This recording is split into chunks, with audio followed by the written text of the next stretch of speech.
Hi everyone. Today we'll learn what does a data type in coding mean, and we'll explore a few of the very basic data types. So you've been using variables so far to store data in your code. Let's take a look at a few of the examples here. So here we have a variable called counter which stores a value of 100, which is an integer. So it stores an integer data here. Now here we have a variable called distance which stores a value of 100.0, which is a decimal value. A decimal value in coding is called a floating point or float data type. So here it stores a decimal value, so distance is of float data type. Now the third example is of a variable called name which stores a set of characters inside quotes. This is called a string. So name here stores a string. So data stored here is of type string.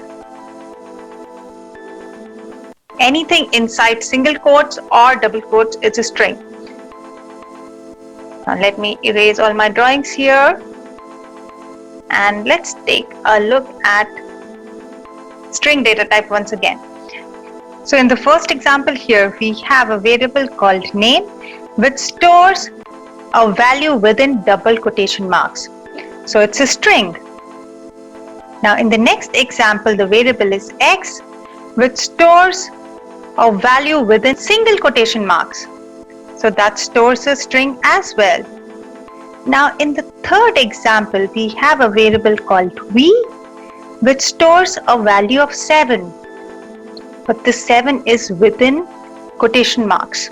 So that's a string as well. So any number or a word within single or double quotation marks is a string. So in Python we can use type function to find the data type of an object. So let's go to Thorny editor and work on some of the basic data types.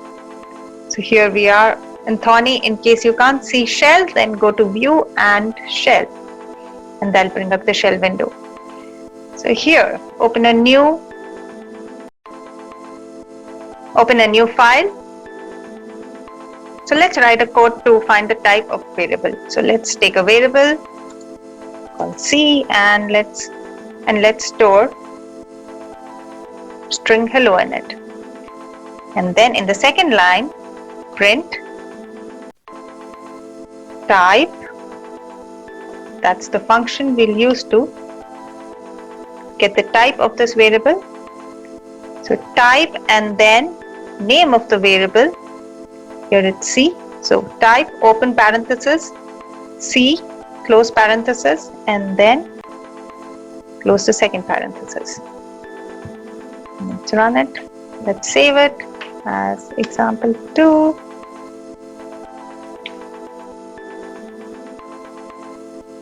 And there, it's of type string. It belongs to the class string. str is used for string. Now let's change the value of C to a number. So erase hello and store a number. Let's store 100. And now run it again. And now it's of type int. It belongs to the class int. Int is for integer. So now let's assign a decimal value to this variable. So 10.2. So C is equal to 10.2. We know 10.2 is a decimal value and float should be the data type for it. So let's run it and there. So it belongs to float data type. Now can you try a few more examples here? Now we have 10.2 here. Now let's put it inside quotes. Let's use single quotes. And what happens?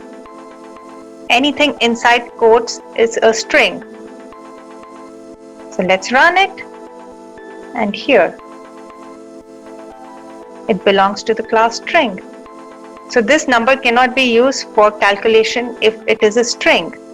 So if we have it inside quotes, it's a set of characters. It cannot be used, we can't use it for addition or subtraction or any of the operations, mathematical operations.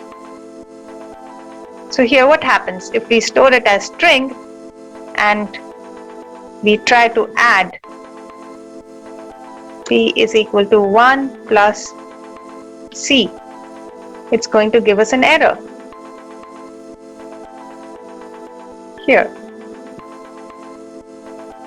because we are trying to add 1 to a string. That's the difference between numbers and string. Strings is a set of characters. So for us to use this number for calculation, we need to store it as a numerical data type, which could be an integer or float. So let's remove the quotes from here, and then it becomes a float data type, and operation is performed. Here we're not printing the result, but basically 1 plus c works now. So can you try out a few more values here with quotes, without quotes, and see what's the type of the data that you're using? So here the string can be in single quotes or double quotes. So it's your turn now. Can you try out different values from strings to integers to floating points and see what the type is?